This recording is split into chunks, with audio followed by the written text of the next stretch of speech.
할렐루야. 오늘 한 날도 여러분 은혜로 승리하고 계신 줄 믿습니다.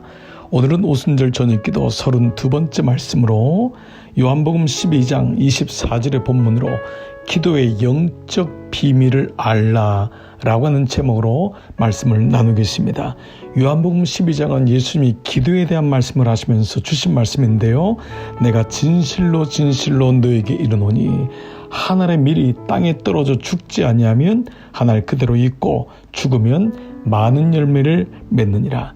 예수님은 영적인 세계를 제자들에게 설명하시면서 자연 생태 속에 있는 그 이스라엘 백성들이 제자들이 땅에다가 바로 밀을 심는 가장 우리가 흔히 볼 수 있는 이런 일반적인 일을 통하여 자연의 질서를 통하여 영적인 면을 보여주고 있습니다. 밀이 땅에 떨어져서 죽어야 한다는 말입니다. 죽어야지만 많은 열매를 맺는다는 것입니다. 죽는단 말은 밀의 껍질이 썩어서 벗겨져야 그 속에 씨앗이 생명이 마침내 흙 속에 뿌리를 내리고 자라게 되어서 마침내 잎사귀가 나오고 열매를 맺게 된다는 것입니다. 그러나 한 알이 그대로 있게 되면 씨앗은 흙 속에 뿌리를 내리지는 못하는 것은 물론이거니와 그 밀 자체도 상하여서 다 죽게 된다는 것을 얘기합니다. 사람은 마치 한 알의 밀과 같아서 껍질은 육을 말하고 씨앗은 내 영혼을 말합니다. 영이 자라고 열매를 맺기 위해서는 껍질과 같은 육이 죽어야지만 그 안에 씨앗과 같은 영이 뿌리를 내리고 마침내 자라서 열매를 맺는 것입니다. 영이 살기 위해서 먼저 육의 껍질이 썩어지고 무너져야 함을 말씀하고 있습니다. 몇 가지 비밀을 말씀을 드리겠습니다. 첫 번째로 육체적인 껍질이 썩어야 영이 뿌리를 내립니다. 오늘 이 말씀을 다시 한번 묵상해 보시기 바랍니다. 밀알은 껍질이 썩어 벗겨져야 씨앗이 뿌리를 내립니다. 인간의 육과 혼이 썩어 벗겨져야 영이 뿌리를 내리고 자라는 것입니다.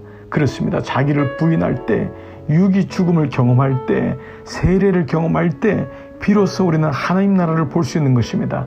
거듭남을 경험하는 것입니다.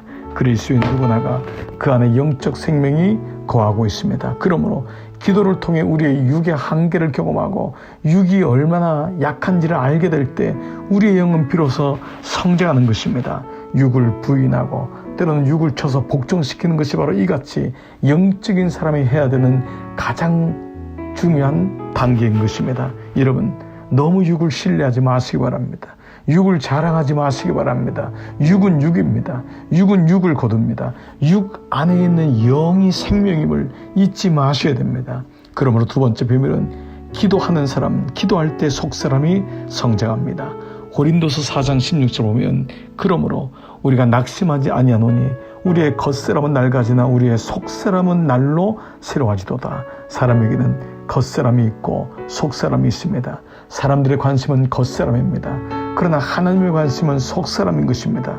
육의 세계는 겉사람이지만 영의 세계는 속사람인 것입니다. 겉사람은 육의 사람을 말하고 속사람은 영의 사람을 말합니다.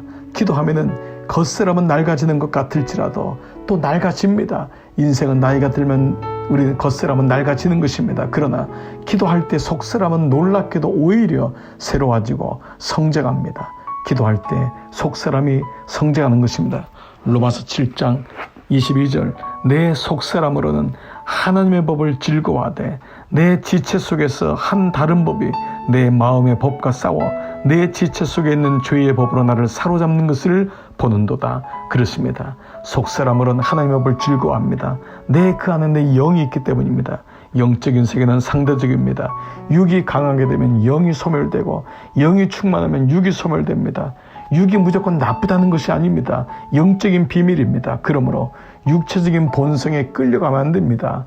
육체적인 본성을 이기는 길은 영이 충만한 것입니다. 의지로 하는 것이 아닙니다. 육체적인 본성에 끌려가지 않으려면 기도하고 영에 충만할 때 육체적인 본성은 점점 소멸되고 마침내 영이 육을 다스리는 것입니다. 속사람이 즐거워하는 하나님의 법을 따르면 육체적인 본성은 점점 무뎌지고 무너지게 되는 것입니다. 끌려가지 않는 것입니다. 세 번째 비밀이 있습니다. 그러므로 기도는 영적인 무브먼트, 운동입니다. 고린도서 14장 14절 내가 만일 방언으로 기도하면 나의 영이 기도하거니와, 여기 방언이란 영으로 기도하는 한 가지의 행태를 의미합니다. 영으로 기도할 때, 그러면 육으로 하는 기도도 있고 영으로 하는 기도도 있다는 것입니다. 육으로 하는 기도는 우리의 모습, 몸을 가지고 우리의 본성을 가지고 우리의 겉으로 하는 제한적인 기도입니다. 그러나 영으로 기도하는 건 성령의 도우심과 성령의 인도를 받는 기도입니다. 그 영으로 기도할 때 우리는 비로소 영이 역사하고 움직이고 영이 충만해지고 그 영적인 작용, 운동이 일어나는 것입니다. 육도 보십시오. 땀을 흘리며 기도하면 근육이 발달하고 체력이 자랍니다. 몸을 많이 움직이면 육체가 튼튼해집니다. 똑같습니다. 아니, 원칙적으로 기도가 더 훨씬 영적인 것이 원리가 먼저입니다. 기도하면 영이 움직입니다. 영을 사용하는 기도입니다. 깊이 기도하며 성령과 동행하게 되면 영력이 자라고 충만해집니다. 하나님 말씀이 기억나고 하나님 뜻대로 살고 싶어하는 영적인 소욕이 일어나는 것입니다. 그러므로 오늘 예수님 말씀의 이 비밀을 깨닫기를 축복합니다. 기도의 영적 비밀이 있습니다. 육체적인 껍질이 썩어야 영이 뿌리를 내립니다. 기도할 때 속사람이 성장합니다. 기도할 때 영적인 운동이 일어나 마침내 하나님의 사람으로, 기도의 사람으로 우리는 그가 우리와 똑같은 육을 가진 사람이로되 성령이 같은 사람이로되 그가 기도할 때 하나님의 놀라운 역사가 일어나는 기도의 사람이 되는 줄 믿습니다. 오늘도 기도로 이런 모두를 초청합니다. 함께 기도하시겠습니다.